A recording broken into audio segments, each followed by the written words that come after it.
네, 오늘 슬기로운 라디오 생활 1부는 이슈 초대석입니다. 오늘 손님 앞서서 예고를 드린 대로 취임 1주년을 맞이한 유정복 인천광역시장 모시겠습니다. 스튜디오 직접 나오셨습니다. 안녕하십니까? 네, 안녕하세요. 워낙 저희 슬기로운 라디오 생활을 통해서 시장님의 이름이 많이 언급이 되고 네. 그리고 지난 5월에는 또 화상으로 연결한 적도 있고요. 그러다 보니까 상당히 좀 친숙하고 익숙한데 스튜디오 나오신 게 돌이켜보니까 처음인 것 같아요. 네, 제가 슬기로운 라디오 생활 스튜디오에 나온 건 처음이지만 예. 이미 지난 5월 달에 제동 포청 유치 관련해서 맞습니다. 화상으로 인사를 드린 것 같은데 오늘 직접 나와서 우리 YTN 청취자 여러분들과 함께 할 수 있게 돼서 대단히 기쁘게 생각하고 예. 오늘 좋은 시간 갖도록 해보겠습니다. 네, 좋습니다. 지난번에 전해주신 재외 동포청 관련한 이야기 그리고 지금 인천시 현안에 대한 여러 가지 이야기 오늘 전해주실 텐데 그 전에 취임 1주년을 이제 지났잖아요. 이제 살짝 지났습니다. 여러 1주년을 맞이해 보셨겠지만 이번 1주년은 어땠습니까? 네, 저는 공식 생활을 쭉 해오면서 진짜 하루하루 1년, 2년이 너무 바쁘고 힘들게 생활해왔던 것 같습니다.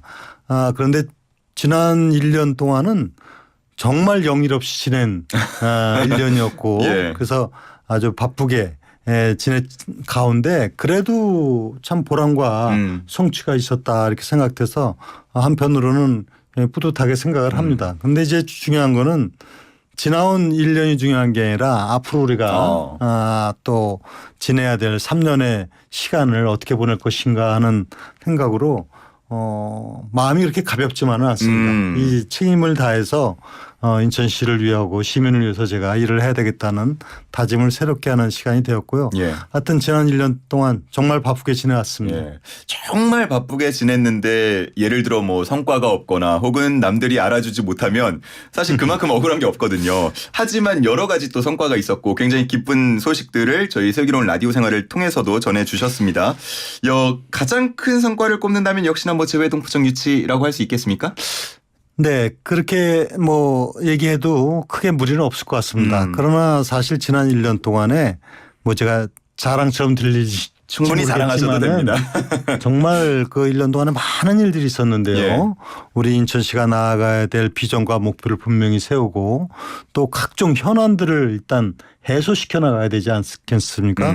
현안을 풀고 또 미래의 희망을 만들어가는 일에 몰두해 왔는데 여러 가지 일들 중에서 그래도 제동 포청은 분명히 가시적인 부분이 명확하게 성과로 나타나고 있고 또 이것이 갖는 것이 앞으로 미래에 어떻게 인천시가 바뀔 것인가를 보여주는 하나의 전환점이 되기 때문에 제동 포청 유치는 대단히 저로서는 지난 1년간의 성과 중에서 보람 있었던 일이다 이렇게 말씀드릴 수 있습니다. 예.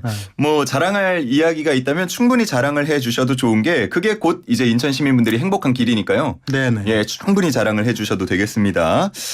제외동포청 홈페이지 들어가 보니까 이제 정말 하나둘 활동을 시작했던데 그로 인한 효과도 지금 벌써부터 좀 나오고 있습니까? 어떻습니까? 이제 제동포청이 윤석열 대통령이 공약을 하고 바로 이를 현실에 옮겨가지고 처음으로 발족이 된 겁니다.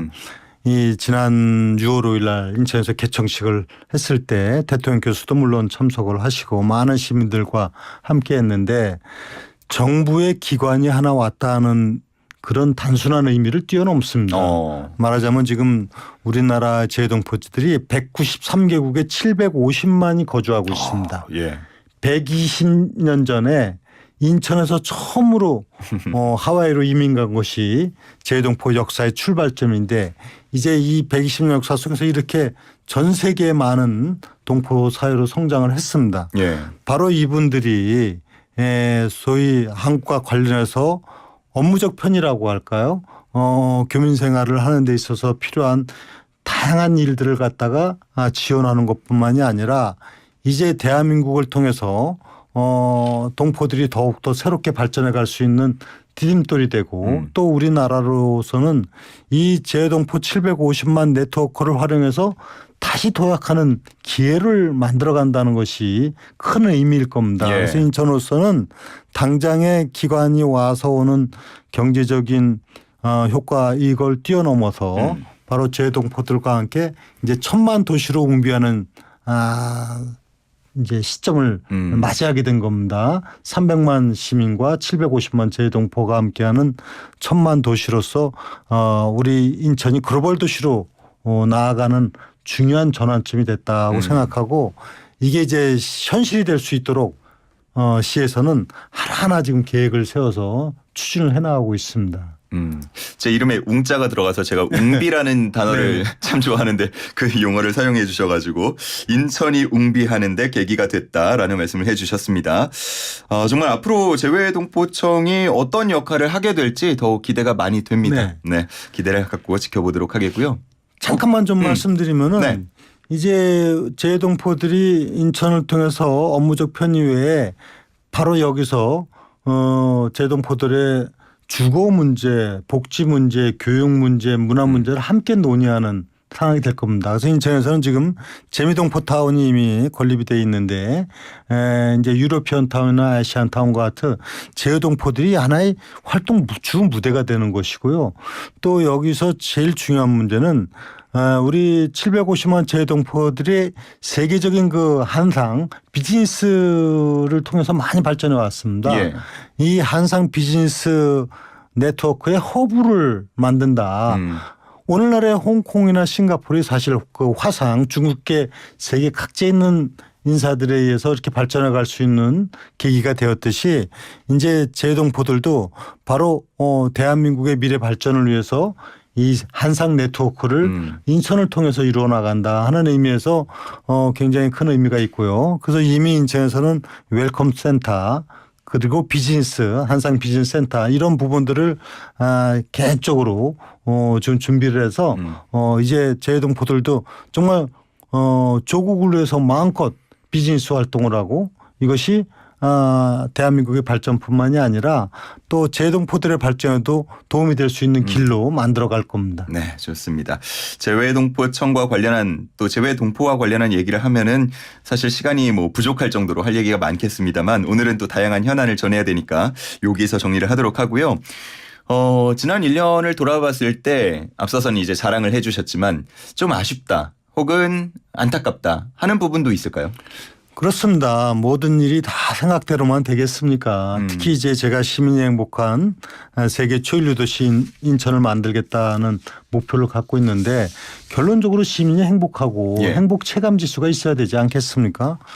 그런데 지난 1년 동안 안타깝게도 인천에서 그 전세 사기 피해자들이 많이 발생을 하는 등 이 민생 부분에 있어서 시민들에게 어려움이 있었던 일들이 꽤 있었습니다. 그래서 저도 이런 아무리 시가 거대한 프로젝트를 추진하고 미래의 어떤 청사진을 제시해 나가더라도 시민들이 실생활에서 행복을 느끼고 거기에서 희망을 가질 수 있도록 하는 것이 중요하다는 측면에서 아쉬움이 있고 지난번에 저는 이런 민생안정특별위원회를 구성을 해서 제가 직접 위원장이 돼서 이런 문제를 다루어 나가고 있는데 이런 그 현실적인 시민들이 체감 행복 지수를 높이는 일에 앞으로 주력해 나갈 생각을 갖고 있습니다. 알겠습니다.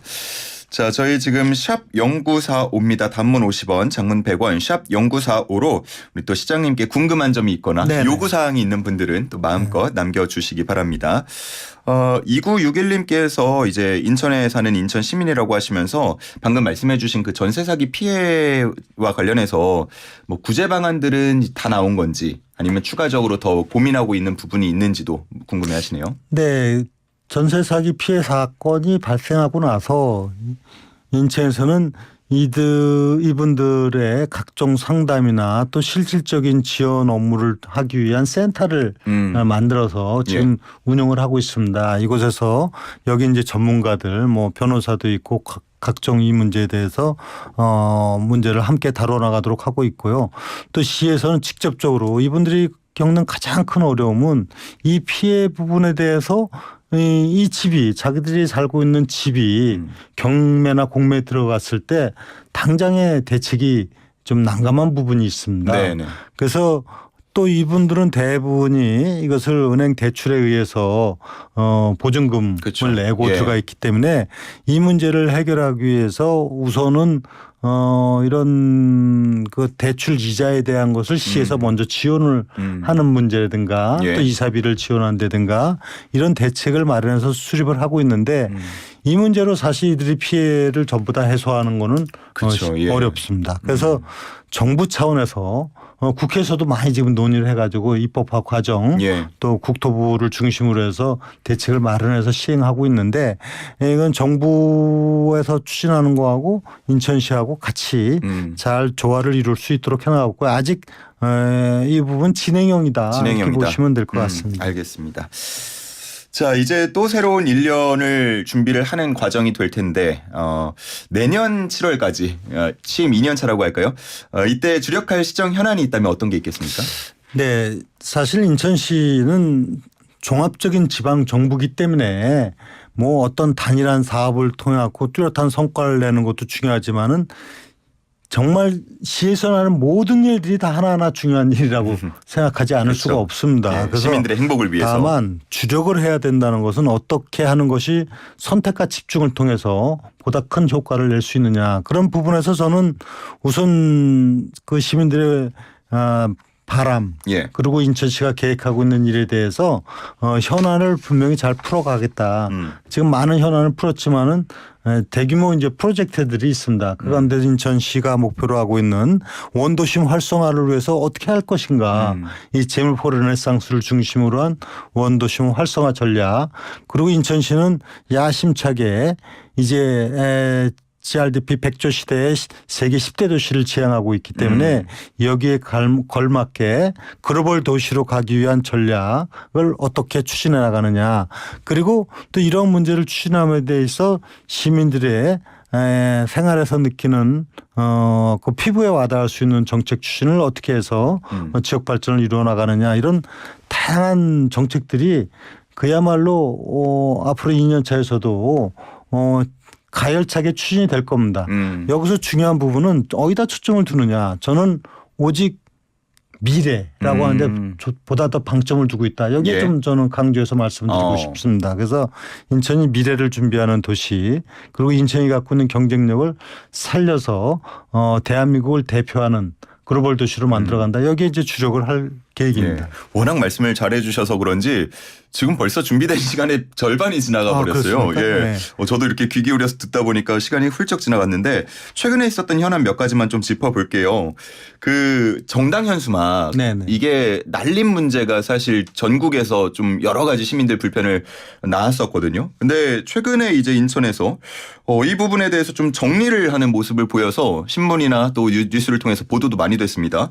시장님은 어떻게 생각하시고 진행을 하시는 건가요? 우선 이현우 앵커님도 네. 사실 이름 아주 난립된 정당 현수막을 보면서 유쾌한 기분을 갖지 않으실 겁니다. 저는 사고가 날 뻔했었어요. 그러셨습니까? 예. 우회전하는 차에 그 시야를 막는 네네. 현수막이 있었어가지고 그 행인하고 항상 사고 위험이 있더라고요. 그런 이제 위험한 상황도 직접 경험도 하셨고 네. 또 어느 시민 어느 국민이 이것을 좋은 정책이다 잘된 제도라고 하겠습니까?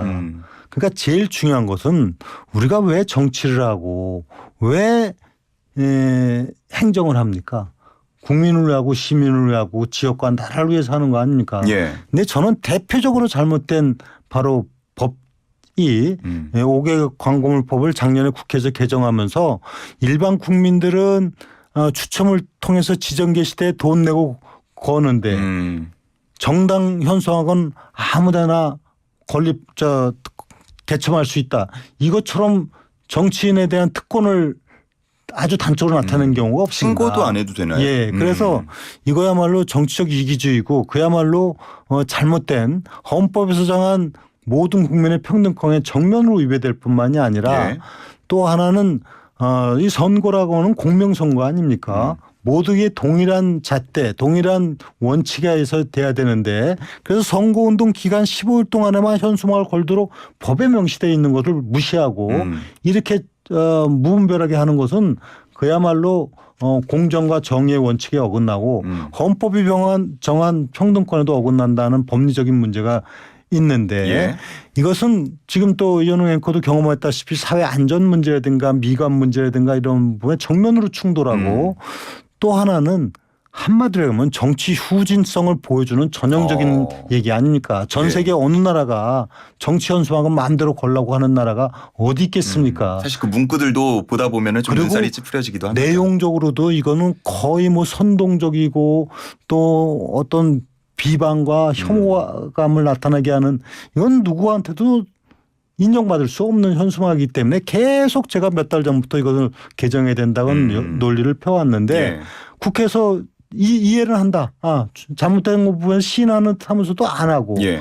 행안부에서도 제대로 시행령을 안 하고 그래서 이거는 국민적 시각에서 시민적 시각에서 인천시에서 선도적으로 해나가겠다 해서 조례를 만들어서 이것을 규제를 하게끔 하고 이제 인천은 많은 현수막이 다 철거되면서 시민들은 정말 환호를 보내고 있습니다. 정말 가슴이 뻥 뚫린다고 생각하고 이 잘못된 정치를 바로잡는 것 이것부터 했다는 것은 자랑스럽다. 이것이 일반적인 얘기고 또 제가 시도지사협의회에서도 이 문제를 얘기했고 시도지사협의회에서 전 17개 시도가 모두가 다 인천에게 지지할 뿐만이 아니라 공동 결의안을 내서 앞으로 다 이렇게 하겠다. 이렇게 지금 표명을 했습니다. 예. 그래서 이거는 정말 정치를 왜 하는지 우리 되돌아봐야 되고 좋은 정치하기를 바라는 마음에서 현수막에 대한 일제 정비를 하게 됐습니다. 이게 워낙 문제가 되다 보니까 일종의 권고가 나오기도 했었는데 하지만 지자체들에서 좀 이거를 뭐 정리하거나 철거하지 못했던 이유는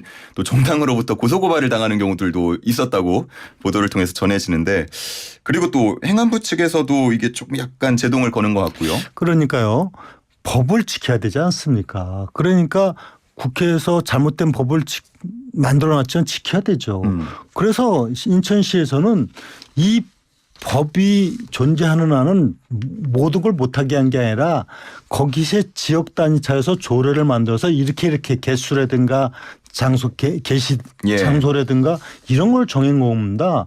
그런데 행안부에서는 이것이 상위법에 저촉이 되는 여부를 대법원에 이제 제소를 하기에 이르렀는데 그것은 법적으로 판단해 봐야 될 문제죠.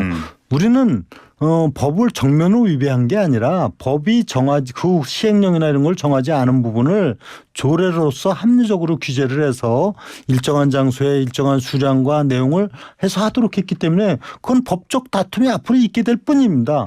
그래서 그건 앞으로 대법원에서 법적 다툼을 할 뿐이고 결단코 이거는 근거 없이 우리가 이런 정비를 하면 안 되죠. 그러니까 다른 시도에서도 지금 조례를 다 제정을 할 겁니다. 그래서 근거에 의해서 하는 것이고 또 하나는 만약에 이 조례가 상위법에 위반된 여부는 법적 다툼이 있고 저는 근본적으로 이 법이 헌법에 위배된다고 봅니다. 최상위법이 헌법 아닙니까? 헌법에서 어디 정치는 마음대로 하라고 하는 평등권에 반하는 이런 걸 정해놓은 게 있습니까? 그래서 지금 인천에서는 다행히 이 아주 뜻있는 변호사들이 모임체를 중심으로 해서 이 헌법 소원을 지금 제기를 합니다. 이 법 자체가 헌법에 위반한다. 그래서 이거는 충분히 법리적으로 볼 때는 가장 최상위법이 헌법인데 거기에 위배되는 법률이 문제인 것이지 그 법률이 잘못된 법을 어느 정도 제어하기 위해서 조례를 한 걸 문제 삼다는 건 그건 안 맞는다. 그리고 이거는 그래서 이 지금 철거를 하는데 문제 없습니다. 알겠습니다. 저희가 오늘 준비했던 주제가 사실 굉장히 많은데 저희 그 인터뷰 시간이 52분까지였거든요. 지금 52분이 지났습니다. 그렇습니다. 다른 주제들을 한 번 더 모셔야겠는데요. 어떻게 한 번 더 나와주시겠습니까? 초청해 주시면.